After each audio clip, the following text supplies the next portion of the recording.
Hello, welcome everybody to another episode of Pod Strickland. I'm your host, Shwin and Prez, in this episode 256.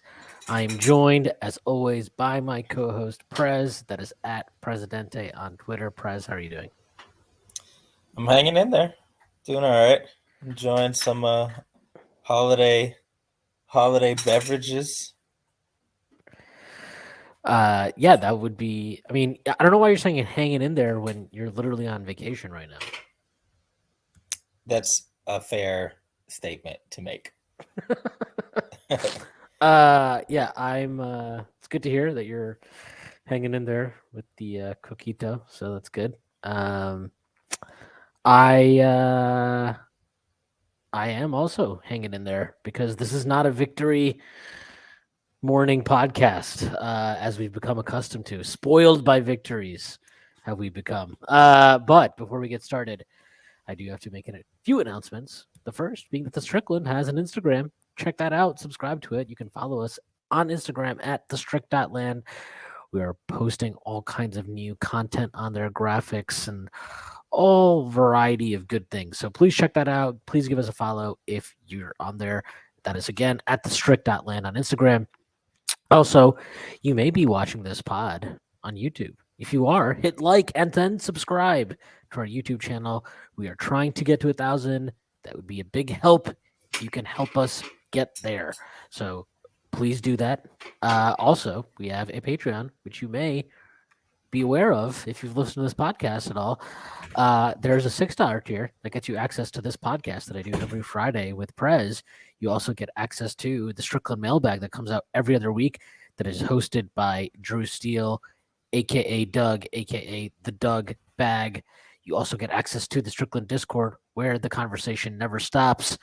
There are further tiers. There's a $9 tier that gets you access to Strick and Roll, my solo pod, where I rant and rave about the Knicks even more. You also get access to wonderful weekly articles by Jack Huntley and Matthew Miranda, two of the best in the business. There are further tiers. There's a $15 tier, $30 tier, $50 tier, and $100 tier.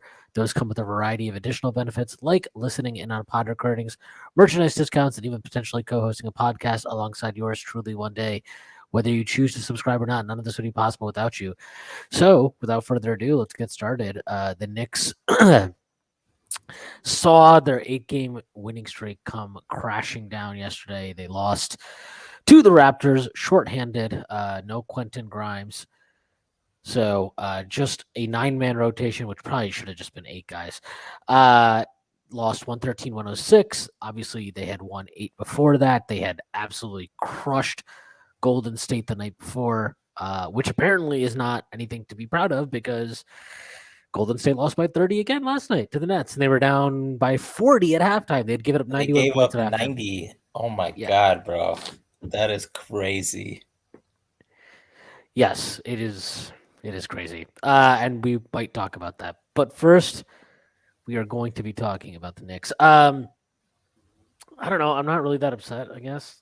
I don't know if people were like, listening to this, like, oh man, I hope Shwin loses it or Prez goes on. I'm just not that upset about it. Like, look, were there It's things more annoying than it is upsetting.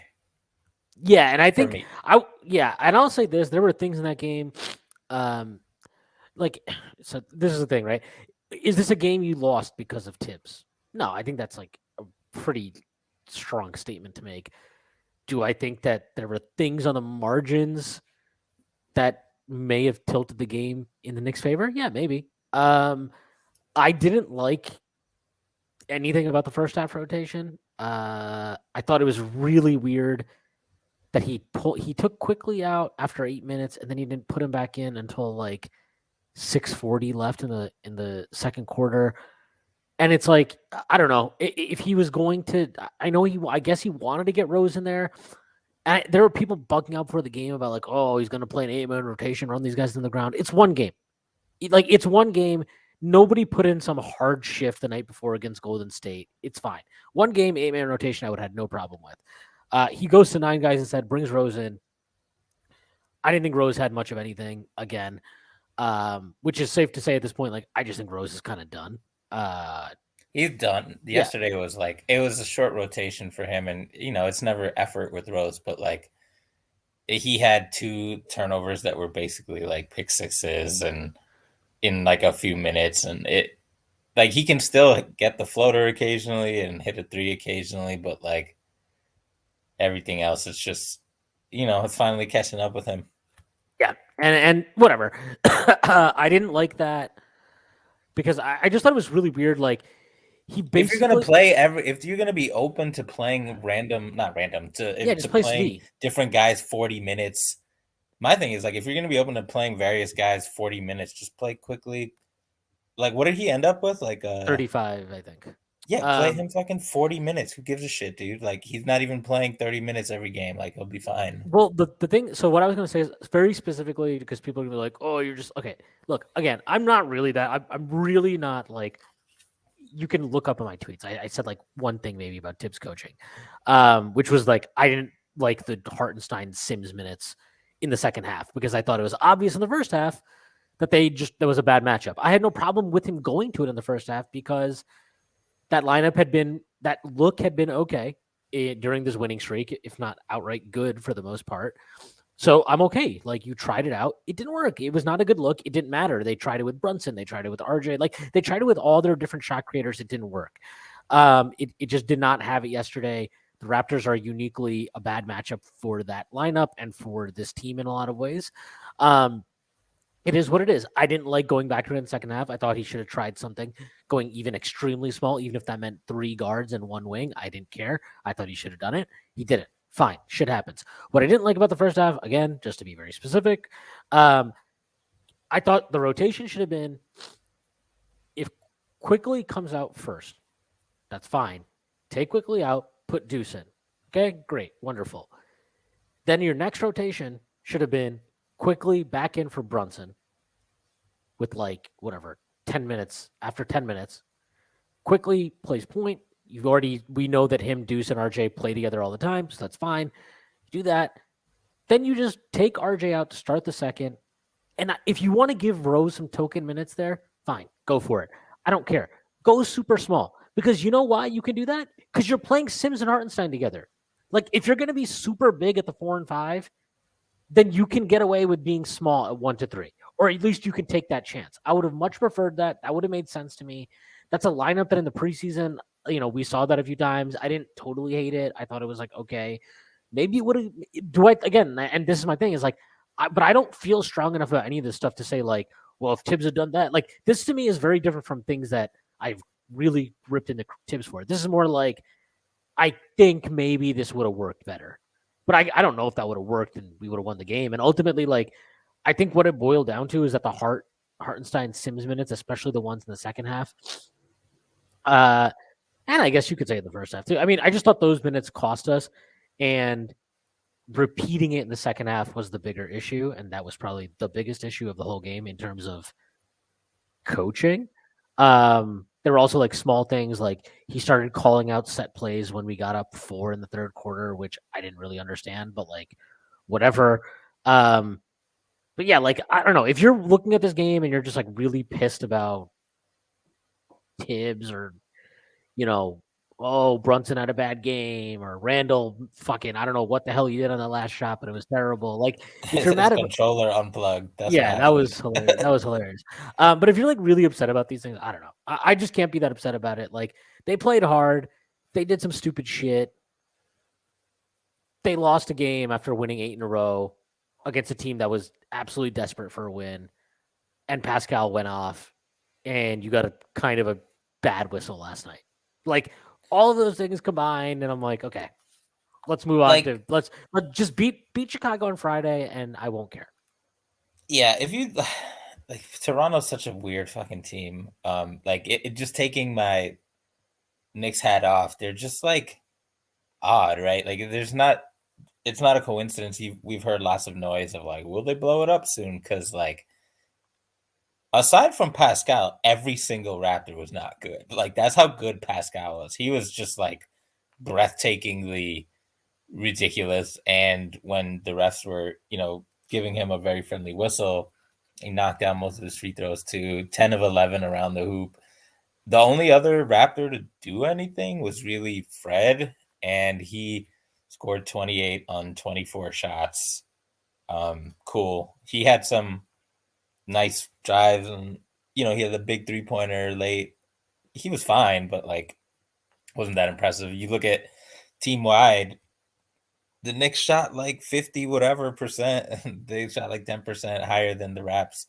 Raps just did their extra possessions thing, which is pretty much their whole. The That's their Raps don't really offense. have. Yeah, they don't have good offense. Their offense is just volume, and it worked, which is very rare for that to happen against the Knicks. The Knicks are, I shouldn't say very rare. The Knicks have had their troubles with defensive rebounding, but not during the streak. And usually the Knicks don't turn it over much, and you just had a lot of uncharacteristic turnovers. You had Brunson had like five. Brunson had 5 turnovers yesterday. He had 12 assists, but he had yeah, 5 turnovers. And like you could just tell, I think he got in his own head. I don't even think it's like he totally did. He totally did. yeah, we've seen him make shots over bigger defenders, longer defenders, wing defenders. It doesn't matter. That's not usually his issue. He just couldn't. I think what happened is his shot was off to start the game, and so then he like slightly went into distributor mode. But every time he'd get like 2 assists, he'd be like, all right, now is my time. Like, not now. I'm going to make a shot, and it just didn't happen for him. And it's like, look, that happens. Oh yeah, by the way, I should say this. I should be very clear about this. If we are going to say Tibbs cost us the game, the one thing that you could say was inexplicable, and I do mean inexplicable, was leaving Mitchell Robinson on the bench to close the game for I thought Isaiah he said he Hartenstein. couldn't play because he was No, that's still bullshit. hurting from the nut shot. Give me a break, dude. I got hit in the nuts. I played soccer, all right? I've gotten hit in the nuts plenty of times with fucking absolute rocket shots from outside the box or something. No shot. You fucking take like a minute. I thought about that because the quote he gave after the game was like, he said, and again, this is me attempting to parse words, but he said like he got hit or whatever, and then he wasn't 100%, and we put Harden, and I decided to leave. And he said, and we got going, so I decided to leave him in. So he definitely might have. That was just, you're right. It's just kind of like weird. No, this is one of those things you just file away for a later date. But like this is an example of Tibbs not like it's like a weird random deviation. Like, well, what? This is what it is, right? It's like if something works, if something just works in like the fourth, if it happens to work for like you get 5 points out of it, or you go on a 5-0 run with it in the fourth quarter. His thinking is never like, okay, that was great. Now let me put in this player because he's even better than Hartenstein, and we're in a position now to like maybe take control of this game or extend the lead or whatever it is. His thing is like, well, this group got it, so I'm going to leave this group in. He does this a lot, but it's so weird because he only does it in the fourth quarter. He actually never does this in quarters 1 to 3, right? Like 1 to 3 is just like, nope, this is when you come in. The pattern, right? Yeah. But the fourth quarter is like, well, they had it going, so I left it in. And like he's done this a few times, and he's done it with different players in different situations. Again, I'm not going to totally kill him for it. Like Pascal was on some shit, so who knows if. Again, you can't say like 100% Mitch plays, they'll close the game, we definitely win it. I don't know that. But I would have much rather seen Mitch out there than Hartenstein. I think the fact that we couldn't get any defensive rebounds with Hartenstein on the floor, I don't know. They were picking on him. It was really annoying to see, given the fact that if Mitch was actually available, then this was. Mitch was available. Like, his comment makes it obvious he was available. He said like we got it going, so we left. Like we made a run with that group, so we stayed with that. Like that was his logic, and that's fine. Sometimes coaching is about going with like feel over what is largely true in a broader sense. But like, which is why I'm not going to kill Tibbs for this. Like if he started doing this every game, then yes, I would kill him. Be like, why the fuck are we doing it? He did it one game. And it was weird and whatever. Hopefully he doesn't do it again. But like, again, I'm not going to kill him for it. It happens. But it's definitely something to file away as one that you're just like, why do you do this? And he doesn't do it all the time, and he doesn't do it all the players. It's just really weird. But yeah, look, I think real quick, back to Brunson. Another thing that I'm kind of filing away that I'm interested, because the teams we played in the streak, we haven't really played that many like long athletic defenders, and obviously that's what the Raptors are supposed to be in theory, even though they are long and they are athletic, but they're not particularly good at defense as a whole. Their whole strategy for generating turnovers was show like soft doubles to our three ball handlers, and then particularly once they got past the 3-point line, you would see guys just try to sneak into like their blind spots. OG is really good at that. He bothered Brunson in particular with that. And I'm very curious to see if other teams that have a little bit of length try to do that, because this team, the Knicks aren't a bad passing team, but they're not a good passing team. And the way Randall, RJ, and Brunson all pass, like none of them are non-passers, but they're not. Neither of them are proactive passers. Like Julius has to wait until like 0.001 seconds before the turnover of a double team before he kicks it out, and it works a lot of the time. Whatever. RJ, same thing. He doesn't really pass much from the free throw line on his drives from that area. It's usually once he's right under the hoop or like about to give the alley oop and he's deep in the paint. Same with Brunson too. And I think we saw that. To me, that's a notable weakness of those three guys. None of them are the type of players to, as soon as they see a double, to just move the ball quickly. And it happened to Brunson on the perimeter sometimes as well, not just in the paint. And he prefers stringing the ball out rather than just trying to find the pass immediately. And part of that is because he's short, but there's a lot of times where you could see he knows where the pass is, but he'd rather just take another dribble or two. And that really takes the Knicks out of their rhythm a bit. And also, I think the Raptors got in their head, particularly Brunson's head,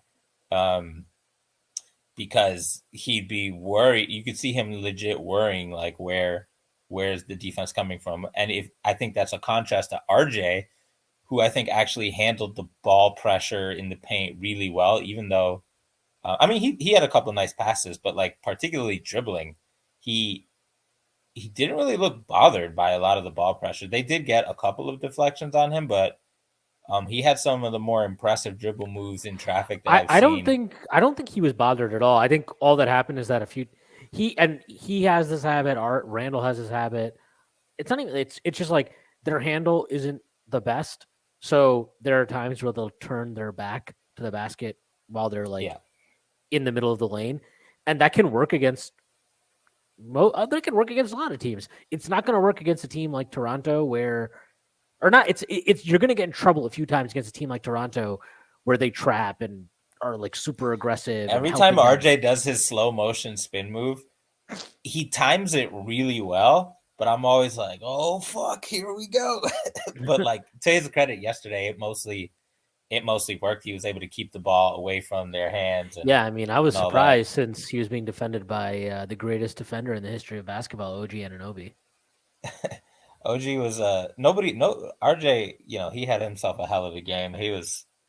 That was among his better offensive games, if not his best offensive game, just in terms of scoring touch and dribble moves, and he hit all his threes. I would say, I would go as far to say that is maybe arguably the greatest scoring performance in the history of basketball, considering the quality of his wing opponent. I know, not just OG Anunoby, but future first ballot Hall of Famer Scotty Barnes. Yeah, the fact that he was able to do it against guys that you're probably talking about making a good 12, 13, 14 all NBA teams, all defense teams. Pretty special from RJ for a guy who, quite frankly, is maybe a replacement level wing. So, yeah, got to say it really stood out yesterday. It just going back to the weirdness of the Raptors,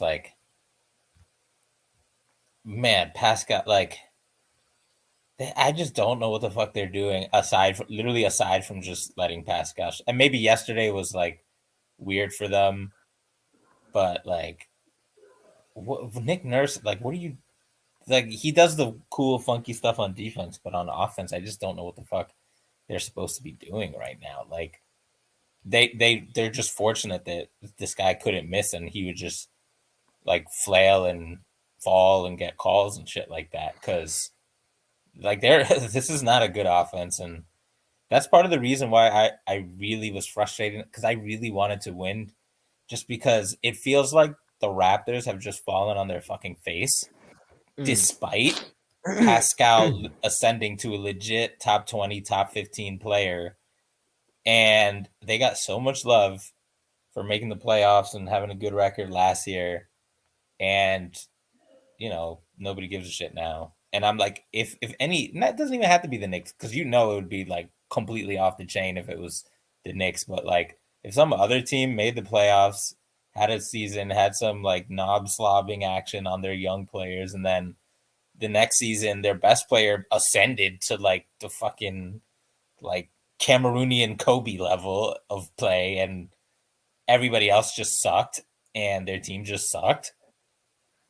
And they're like considering blowing it up and considering tanking. It would be an embarrassment. And I was like, man, this fucking team is so fraudulent, but it didn't matter yesterday just because this guy was just he was just cooking. It was crazy. I'd be very surprised if we see anybody else cook versus the Knicks like that for the rest of the entire season, MVP candidates or not. Like, I mean, he put up 52, right? So, yeah. I mean, he cooked. I think it makes it really hard when you can't touch a guy. I don't know. I really don't really. I genuinely do. I think the Knicks lost because of the officiating. No, I don't think that. But like, I really don't know what. I mean, the foul. It's 102, 101. Nick, he takes this. He has to take it, right? It's not like I'm not saying he like dribbled into this with 15 seconds left. He ends up having to take this like awful baseline fade. He falls after landing. Brunson doesn't touch him. He doesn't he's not in his landing area. He literally doesn't touch him. And the Knicks have the rebound, and then they blow the whistle. Like it was 102, 101. I think we would have had the ball going up with like 140 left or something. 145. That swung the game.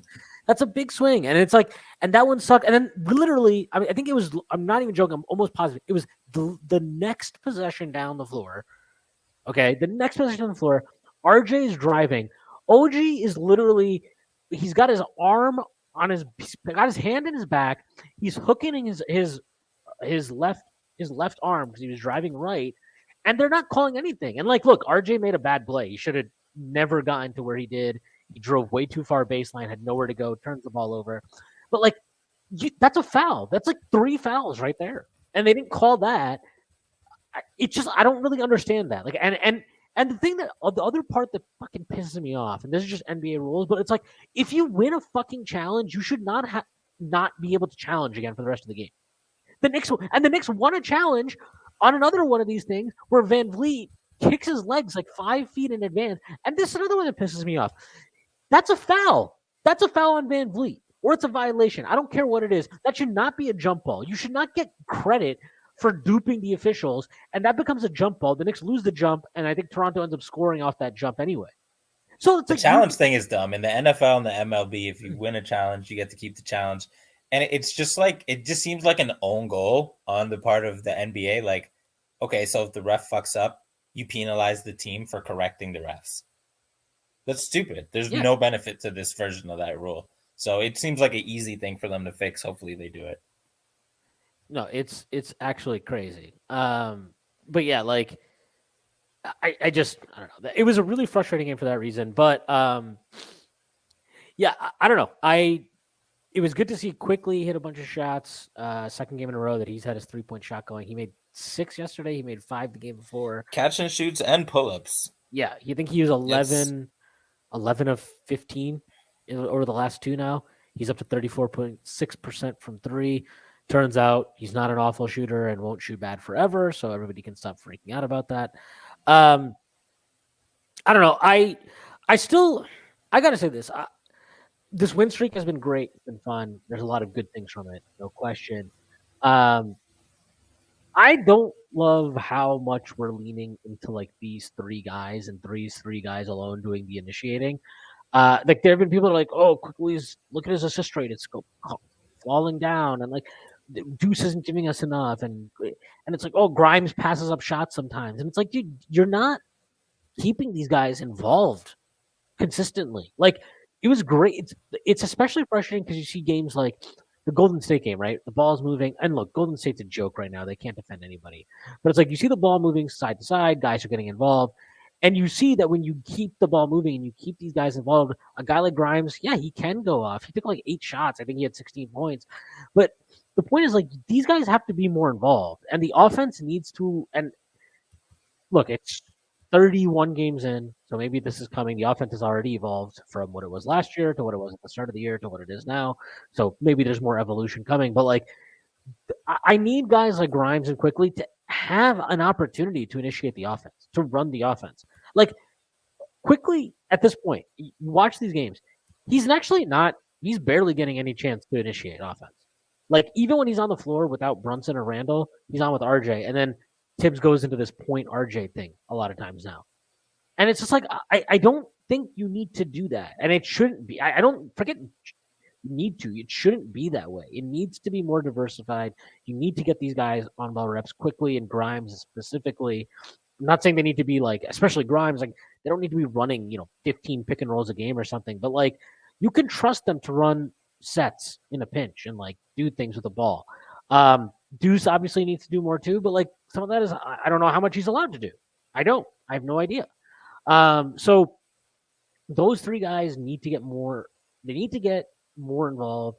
They need to be given more opportunities to create, play make, whatever you want to call it. And that's something that they like. I'm very happy that we've gotten RJ and Brunson and Randall now into this like good flow individually and collectively. That's like very important, obviously. Um, but now we need to take another step. We need to keep pushing forward and trying to do more things. And that will only become more imperative when Obi Toppin comes back, which I don't know, might not be for a while, but like whenever that is, it needs to happen because he's another player who needs to be involved offensively. And we saw earlier this year that he was not very much. So these are things that need to happen. But like, um, I think I gotta say, look, I'm sure Isaiah Hartenstein is a wonderful player, and if you use him to do the things that he's very good at, maybe he's even an excellent player. But like, what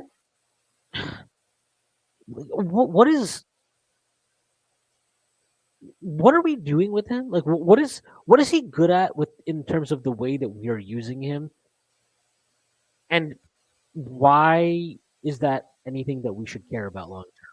And like, I keep thinking about this because What do you mean? What is he good at? I mean, what is he that we use? What does he do that we use that he's good at? Like, aside from offensive rebounding and protecting the rim? Is he actually? I don't think he's. I don't care what his rim protection numbers say. I really don't. Like the guy is not. If you're a good rim protector, but you routinely get pushed over at the rim, but like Pascal Siakam is strong and very very good and was on some shit yesterday, but like there were multiple drives where he just goes right into Hartenstein's chest and pushes him off his spot. Like this happens every game with him, and it's not just like an all NBA level player like Pascal that does it. And then there are times where yes, he'll challenge. He's a good rim protector. He just if teams physically challenge him, then he struggles. But that's not the majority of the majority of drives to the rim aren't somebody like putting a body on your center and then trying to score. That's the thing. So, like, I mean, I've considered doing a video on his rim protection because of that thing. Like, I've seen so many Knicks fans just wonder like, how is he even good at rim protection? And like, that's because his quote unquote highlights of rim protection are just the like most boring shit ever. It's just timing and all of that. But if you're facing somebody who's gonna just like dive into you in the hopes of making a layup or getting a foul, then it's the worst possible kind of matchup for Hartenstein. Yeah, I mean, and I just don't think his rim protection is that good. Like, that's why I want to make the video. Well, yeah, I mean, I don't think your video will change my mind because to me, when he's not playing with Jericho Sims, he's a terrible fit in this roster. He's a terrible fit with Randall. He's a terrible fit with Obi. In particular, like this, and this part is not on him. If we don't use the offensive skills he has, which we don't, and maybe there's good logical reasons for that I don't understand because I'm not a head coach or something, but like we don't. It doesn't matter whether it's unacceptable that we don't use his passing at that's all. fine. I wouldn't go as far as saying he's a bad fit with the team. I just think that like on defense in particular, he's fine. It's just you have to make a trade-off, which is like if you're gonna play him with other guys who don't rebound, you're gonna be in fucking trouble because he's ass at rebounding. Well, that's the problem though. Like we're gonna be playing Randall, and presumably when Obi gets back, we're gonna be playing Obi at the 4. So like he's inevitably going to play with these two guys. Randall, for all of his, and he has improved in his defensive rebounding since the start of the year, but like watch that game yesterday. Watch how many times he's not boxing out. He's not doing anything. And to be fair to him, it wasn't just him. So I'm not putting this just on him. Yeah, one thing they've been doing during the streak is kind of what they've with Hart and Randall that I noticed is what they used to do with Mitch and Randall, which is before Mitch actually got his hands on a bunch of rebounds, he was like the box out guy, right? So now the problem is like Hartenstein, he's been great at boxing out over the streak, but like it's you're creating a new problem, which is like, okay, then Randall feels like he doesn't have to box out. So if you deal with Hartenstein when he's not boxing out, which is like half the time, then Randall's not boxing out, then you get into trouble. So you have to push the right buttons if you're Tibbs. Yeah. And I just don't think Hartenstein's just not that good at boxing out either. I don't know what it is. Like he just doesn't. He's not strong. Yeah, he's not strong, and he doesn't know how to like use his body. Like there are times where he'll have inside position, and he'll like stick his ass out into the guy, but then like the dude will move, and he just doesn't react at all. So like, I don't know. I just if we're gonna keep, this is the reality, right? Like Randall seems like he's probably gonna be here at least through the rest of the year. Obi is also probably gonna be here through the rest of the year, and he's gonna be back at some point. Like. You can deal with this, I guess, for the rest of this year with Hartenstein and whatever. But like, it's another one of those things where it's like, beyond that, I don't really get it because there's not like, especially if Tibbs is still here, right? If you bring in a different coach who's like, all of a sudden he's going to be using Hartenstein's high post passing and all this type of shit, then okay, then maybe the trade off is worth it. But I think it's safe to say, like, with this coach, with generally how he plans on using Hartenstein and his centers in general, I don't know. I just don't see it. And like, do I think Sims is a perfect solution to all that? No, not at all. He's got his own issues in rim protection, especially.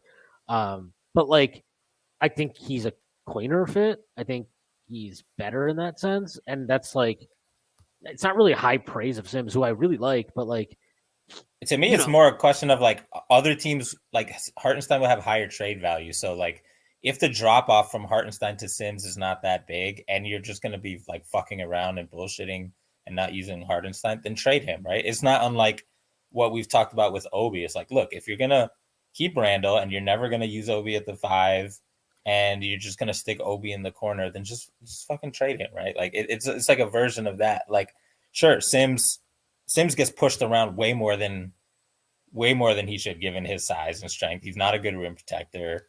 He's better at rebounding than Hartenstein, and he's awesome on the perimeter, and he's a great role man.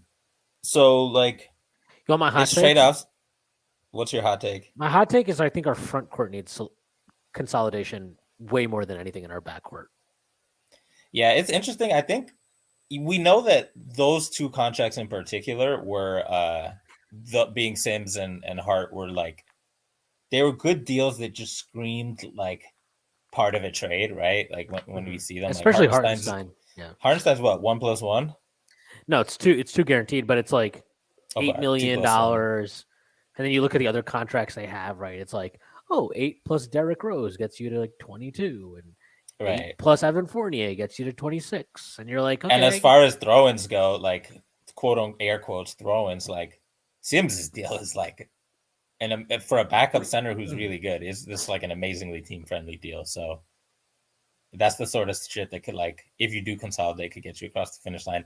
That's a good point. Nobody really talks about that, but it's definitely I don't know if it's a hot take, but it's definitely a new take, which is rare because all of the takes get thrown around on the Knicks internet. I mean, like, I've been saying this basically since we first saw it, but like the Sims at the 4 thing is interesting. I know I mean, I don't really know what you want Sims to do in that matchup yesterday. He made like there were like 4 shots where he got Pascal to take off the dribble like fadeaway 17-footers, and he made them. Like that's you can't do really much else if you're. I have no issue with how Sims, like the reasons Pascal scored on Sims were because he hit hard shots and because he's literally bigger than Sims. Like Sims is more jacked, but Pascal's literally taller and longer than Sims. Yeah, they were different than like Randall's issues, which were Randall. Let's just be honest. Like, I think Breen said he was like superb yesterday, and I know this is crazy to say. I don't know. I was stuck with the fucking Raptors broadcast. So. I'm sorry to hear that. Leo Routins just screaming in the most annoying New York City accent possible. But like, it sounds like he's like sounds like he's like announcing like the fucking Brooklyn Dodgers in the 50s or something, like fucking guy. Brooklyn Cyclones. Yeah, right. But like he he was like a superb performance from Randall. And like I don't think he played bad. I don't think it was superb. He was good. Like he was good yesterday. I'm not gonna call it superb because the first like they had 5 rebounds on their first out of their first 9 missed shots. The Raptors. 3 of those came on one possession where Randall just did not bother to do anything to Scotty Barnes. And luckily Scotty Barnes is awful and somehow missed he got the rebound, missed a little hook shot from like 5 feet away, uncontested by the way, because Randall didn't move. And then he got another rebound, missed a layup, and then I think he missed a tip. Like it was just an awful sequence. But the point is, like Randall he was not switched on until the end of the second quarter because he got pissed off, and then and then he like competed pretty hard for the rest of the game. Was he perfect? Was he great? Like, I wouldn't go that far. He was good yesterday. I have no problem with it. I'm not sitting here killing him for it, but I need to like Breen needs to relax. Like, I'm sorry, you get 52 dropped on you. Not all of them were like this. Wasn't Melo against Miami draining like all jumpers. Like this. That's it was 11 shots at the rim. Yeah, like just calm down. But yeah, just to go back to it, like you see this. Like I think the Sims at the 4 look is pretty interesting, and I do think that has made Hartenstein's issues on the defensive glass a lot more either easier to cover. He's covered those up, or they're just become more palatable. It also has helped that before yesterday they were like the greatest offensive rebounding lineup ever in the history of basketball. But like I don't know. Obviously, I don't know how sustainable that is. I don't love the spacing. I think the spacing has hurt dudes like quickly a lot more than people have accounted for.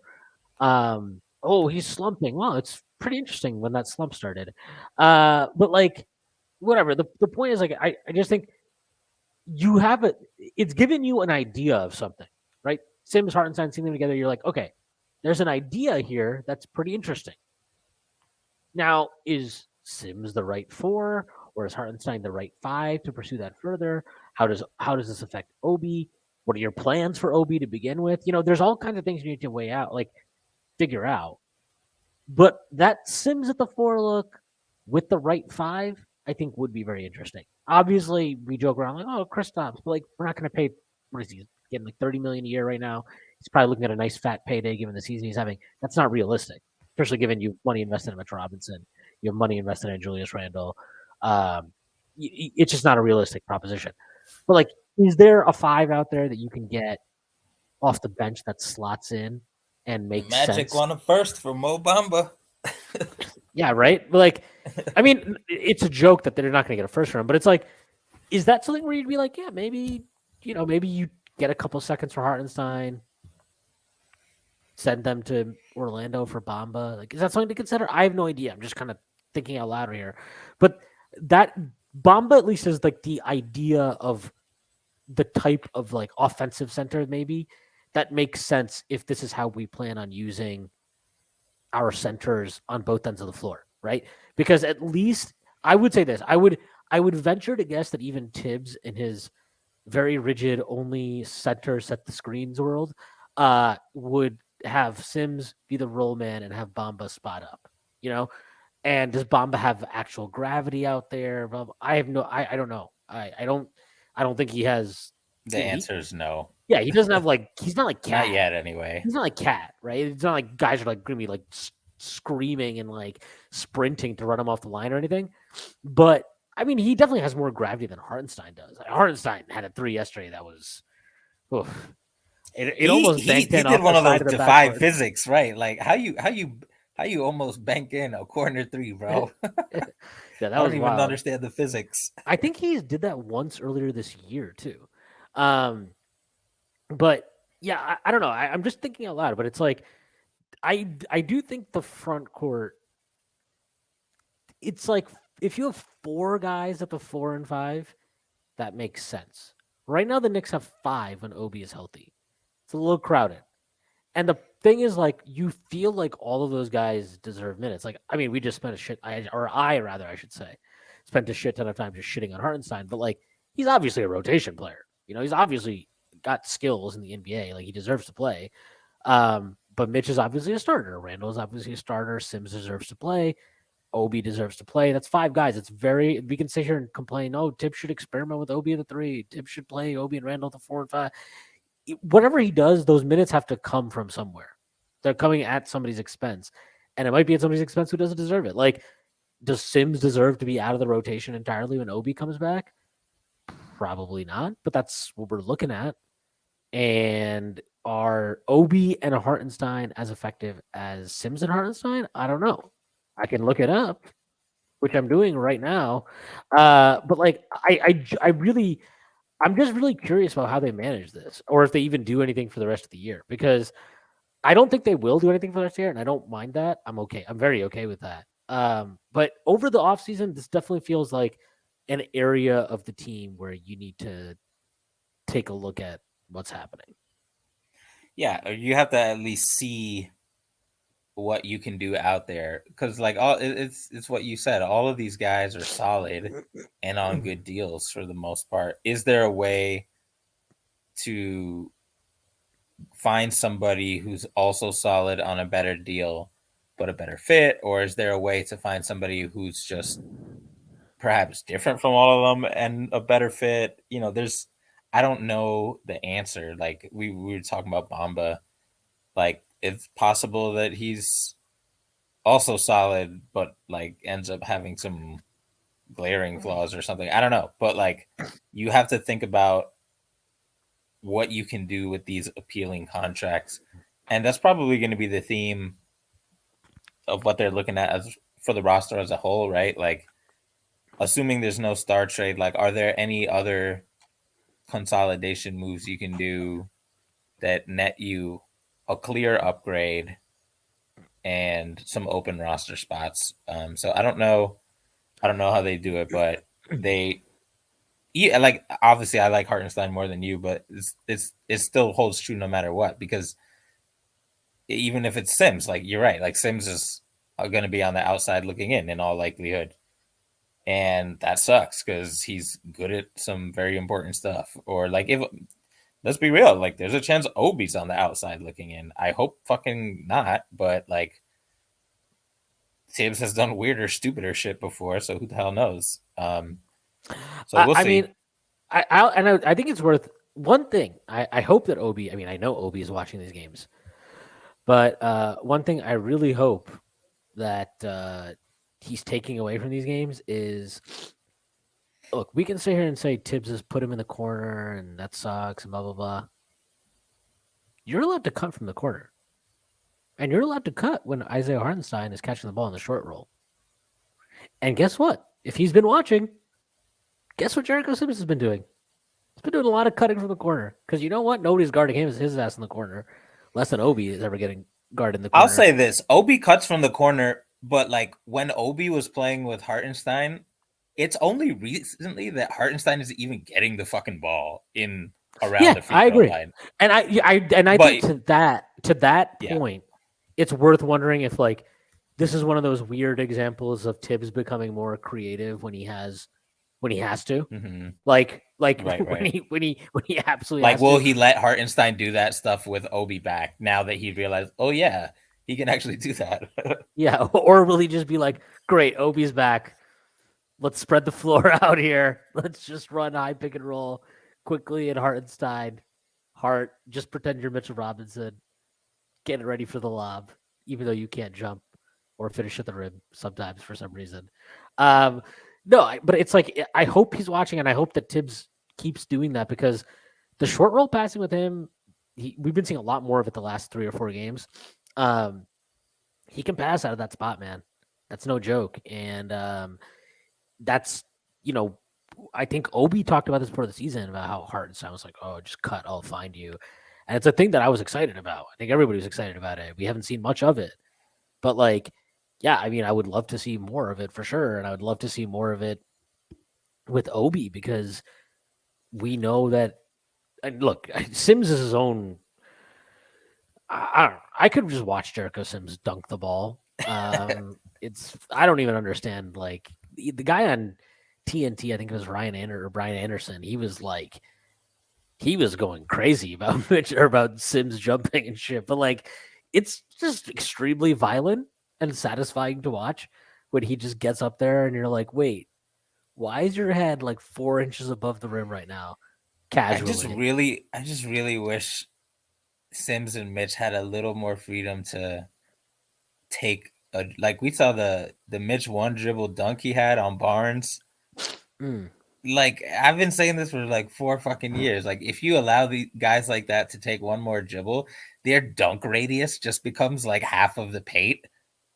And like man, like Mitch has had a couple of plays this season where he's taken one dribble or plays where he's called for the seal and nobody gives it to him because we're not good at that. Shit like that. But like God, like just let these guys dunk, bro. Especially Sims, man. Like, fuck. I know Hartenstein is allowed to dribble, so maybe they're just scared of doing it. I don't know. Yeah, Hardenstein is allowed to dribble. I'm not sure if Tibbs like. I feel like Tibbs hates it every time he allows him to do it, though. I'm not sure he's. Probably. I'm not sure he's enjoying it. If he is enjoying it, he hides it very well. I'll say that. But yeah, look, like he's been really. Sims has been. He's just like a very interesting player, and I think because we had only seen him be used at the 5 before, um, this becomes even more interesting because you're like, well, you're not a 4 in like the ways that we necessarily think of a 4, but you can defend the 4 next to a more traditional 5 if that 5 has a different offensive skill set. And I think Right. that The issue is is on interesting. offense, not Right. defense. And I think that's interesting.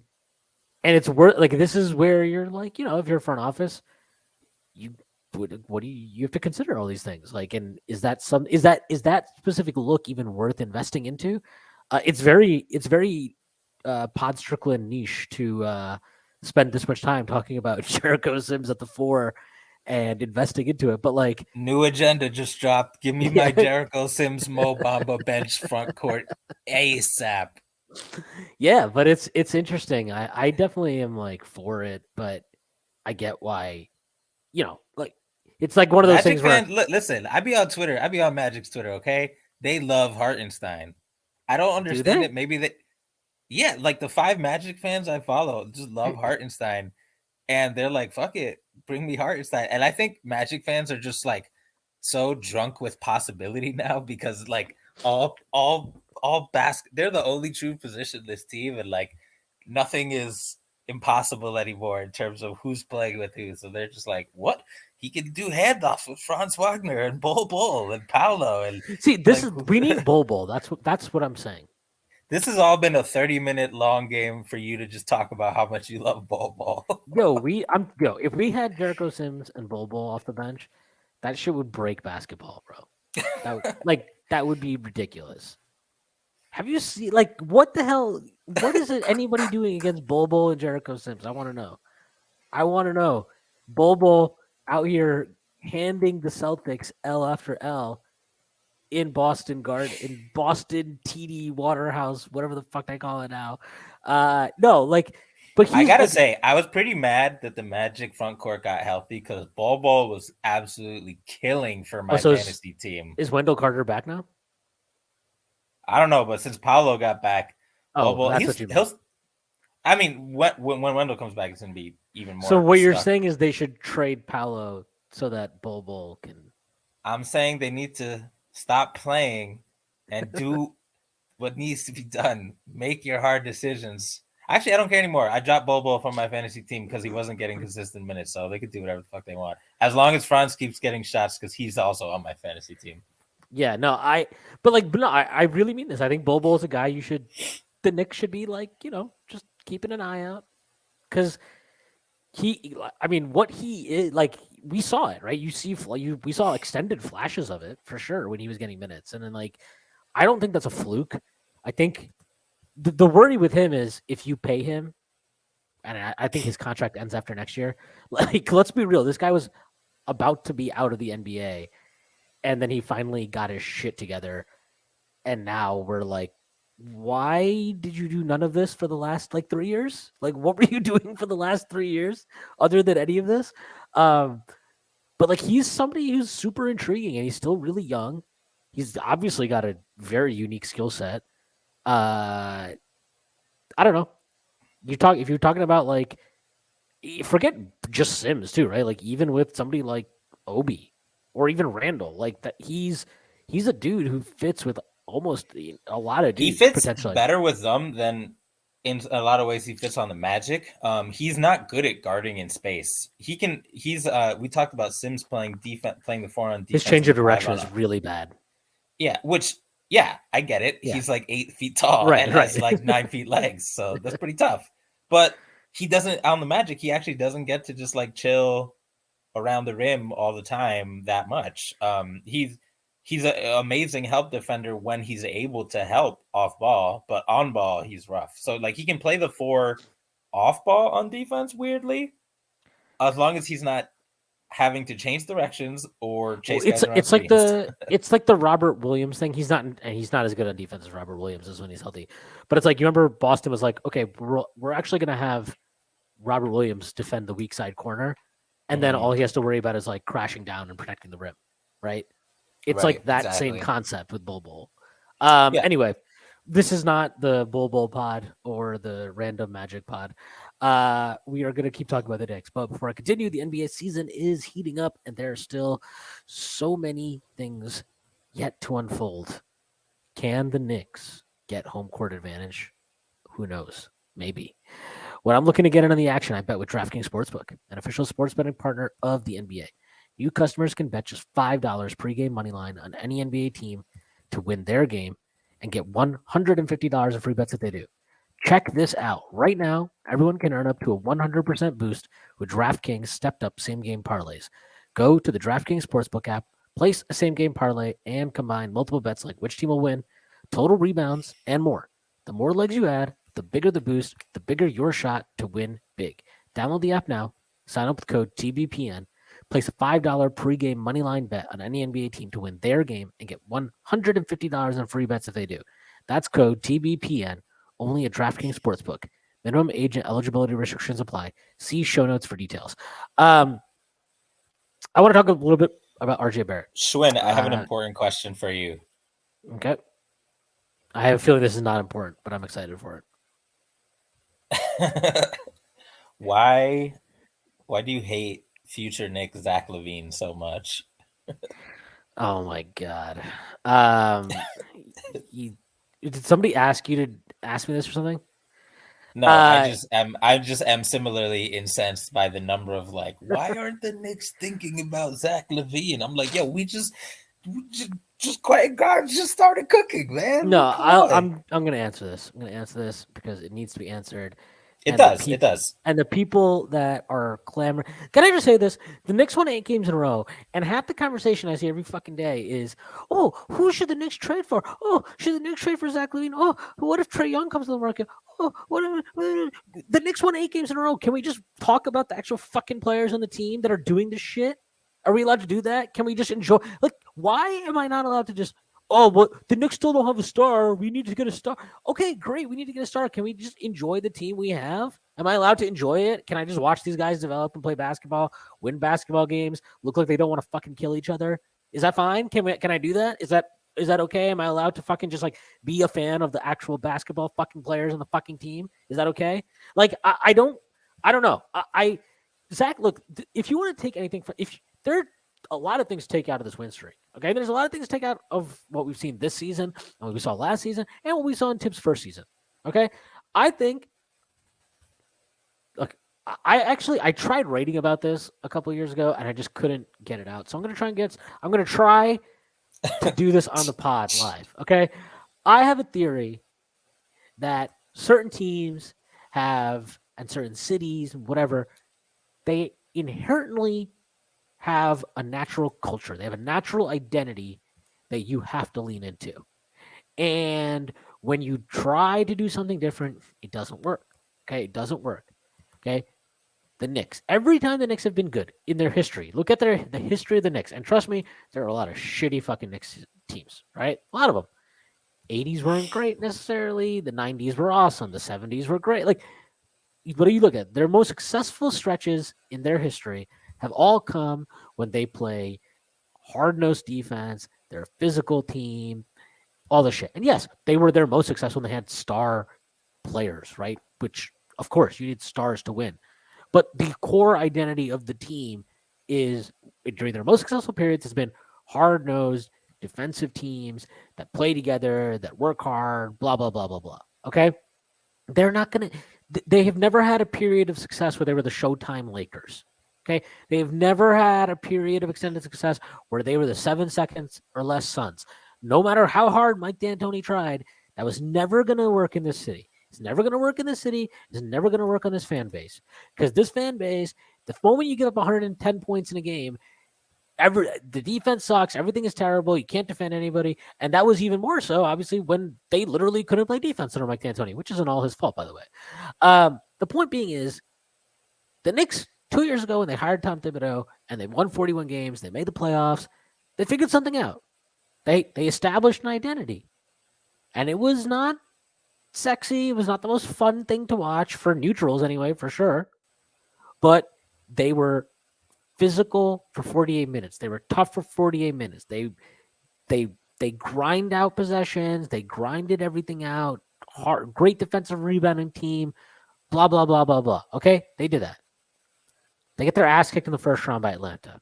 It happens. You overachieved. You didn't have as much talent as they did, and whatever. There's a lot of reasons why they lost to Atlanta. I don't need to go back into that. The point is, they lost to Atlanta. They look at their roster reasonably, and we're like, we need more shot creation. We need more offensive firepower. Those were the right conclusions. The problem is the guys they went after compromised the core identity of the team. And that's not because Kemba Walker and Evan Fournier were fucking sleeper cells sent to destroy the Knicks from within. No, they just don't fit. They're never going to be defensive-nosed, hard-minded players. That's just not what they are. And you put them into their team, you put them into the rotation, it fucked up a lot of shit. It wasn't all their fault, but it fucked up a lot of shit. The defense fell off. Yes, it picked up towards the end of the year once Kemba was out of the rotation. But the season was gone at that point, and you start the season and it still feels a lot like the same issues are cropping up, right? Cam is getting minutes, but you're not defending very well. You're not defensive rebounding very well. Your offense is good, but it's not that great, and it feels very segmented. It doesn't feel like you're playing together. It doesn't feel like the team is competing hard every night. And whoever it was, Tibbs of the front office, or both, about, 23 games into the season, they say, fuck it. Evan Fournier is already out of the rotation. Guess what? Derrick Rose is out of the rotation. Cam Reddish is out of the rotation. Quentin Grimes is starting. Deuce McBride comes in. Now, all of a sudden, guess what? Your offense is great. Your offense is good. You signed Jalen Brunson in the offseason. Guess what? He's a really great offensive player. Is he a great defensive player? No, but you know what he is? He's fucking tough. He's physical. He'll put his body on the line. You can work with that. You can work with that. You can't push that guy around. I've seen bigger dudes try to post him up. They can't really go anywhere. He's strong as hell. You know, he's not the best defensive player in the world, but he can fit into that mindset. He can fit into that core identity. Okay, so you added him. Now you put in Quentin Grimes. You put in Deuce McBride. Got these young guys who fit that identity, and in the case of Grimes, especially, have shown that they got more offensive juice than just some spot up shooter. Hell, he's got more offensive juice right now than we saw from fucking Evan Fournier this year for sure, and maybe even last year. So, okay, so you've now gone back. You figured it out. Hey, we're the Knicks. We are the New York Knicks. When the New York Knicks are good, they have a strong defensive foundation. They are a hard-nosed, competitive team that gets on your ass for 48 minutes. And for 48 minutes, you're going to be in for a dogfight. Might not win. We might lose. We might turn the ball over 7,000 times like we did last night against the Raptors. But guess what? To win that game, you are going to have to beat us because we are going to keep coming and we are going to keep coming. We're going to keep coming back. You are not going to keep us down. And that's great. They figured that out. They figured it out again. Good job, Tibbs. Good job, front office. If you want to explain to me how the fuck Zach Lavine fits into that core identity, I want to hear it.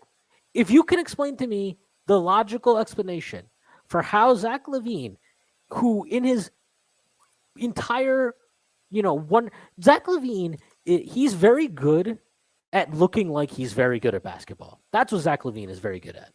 But he's not very good at NBA basketball. He's been a thoroughly middling player at best throughout his career. No matter how efficient he is, no matter how many points he puts up, because he is a tire fire on defense. He is a plague on the defensive glass. He is a absolutely moronic decision maker with the ball in critical situations. This is the guy that people are talking about. Oh, we need to add a star. We need offensive firepower. What if I told you since the Knicks made these rotation changes, they're like 9th in offensive rating in the NBA? I don't know what we're exactly trying to do here, but I'll tell you this. If what you're suggesting involves benching somebody in the starting lineup for a player of Zach Lavine's caliber, you should shut the fuck up and never talk about basketball again, at least not in public, because I am worried that you might embarrass yourself. And I don't want you to embarrass yourself, I don't know what we're watching. But here, look, over the last 9 games, the Knicks are 8th in offensive rating. 8th. They're 2nd in defensive rating over the last 9. Sorry, that was 10. Damn. Let's do 9. Last 9 games, Knicks are 2nd in offensive rating. 116.4 offensive rating. Number 1 in defensive rating, 101.6. I don't know, man. Zach Lavine does not fit into what you've done. You've figured it out. You have 3 high usage guys. You've got role players who fit in alongside those high usage guys. You've got young guys that are improving, that are capable potentially of becoming more in your rotation. If you want to compromise this shit to bring in Zach fucking Lavine, good God, please just donate your brain to science. Actually, don't. Because nobody needs to know why you're thinking that or what you're thinking that for. I have no idea, to answer your question, why anybody suggests that we should get Zach Lavine. I think anybody who wants to get Zach Lavine has no understanding of what makes the Knicks good currently and what has made the Knicks good when they are good historically. Conversely, I'll add, or why the Bulls have struggled with Zach Lavine. Yeah. Yes. And why the Bulls have struggled with Zach Lavine. And look, I've said this on this podcast where I've tweeted it before. I'm pretty sure. Maybe not tweeted it. I've talked about this before. I know I've talked about it on here before. When people wanted Zach, I'm not, trust me, I'm not counting myself as some old forever believer in Julius Randle. But even after Julius Randle's pretty whatever first year in New York, there were people that were like, I would trade him for Lavine in a second. God, get Lavine here for. And I remember being like, I think Randle is better than Lavine. And even last year, when I hated Julius Randle and I was killing him constantly, every time people would bring up Levine, I was like, yeah, I mean, if we can get a third team and we can just take the assets or something, I would do that. I have never wanted Zach Lavine on this team. I have never there's nothing about he is a career loser who will forever be a career loser because he doesn't do anything that wins you basketball games except when he's on fire from the field. He's a losing player. He doesn't he's a terrible defender. He is not a great playmaker. He is not particularly decisive in key moments with the ball in his hands. Like he's just and he doesn't play hard all the time. Apparently they're half his teammates are like questioning what the hell he's doing on the floor right now. Like these are things that we know about him. And I'm not saying Julius is, some high winning, intuitive genius on the floor either. God knows I would never say that about him. And I have never said that about him. But I think Julius Randle's ceiling is much higher than what Zach Lavine's shown us. Zach Lavine's best high watermark is being the second best guy on a team that went all in to get gentlemen swept in the first round by the Milwaukee Bucks last year. Julius Randle was an all NBA guy at his best. Second team all NBA. Yes, empty stands, blah, blah, blah. But you know what? We're seeing this year that, he's never going to shoot like he shot that year from three, especially. But maybe there's another path to getting him to be like an all-star, maybe? I don't know. I know that Zach Lavine's been an all-star and he's been an all-star twice, but I've never cared for him. I have never thought that his numbers, as glossy and fantastic as they look on the stat sheet, match up anywhere near the level of impact that people believe he has.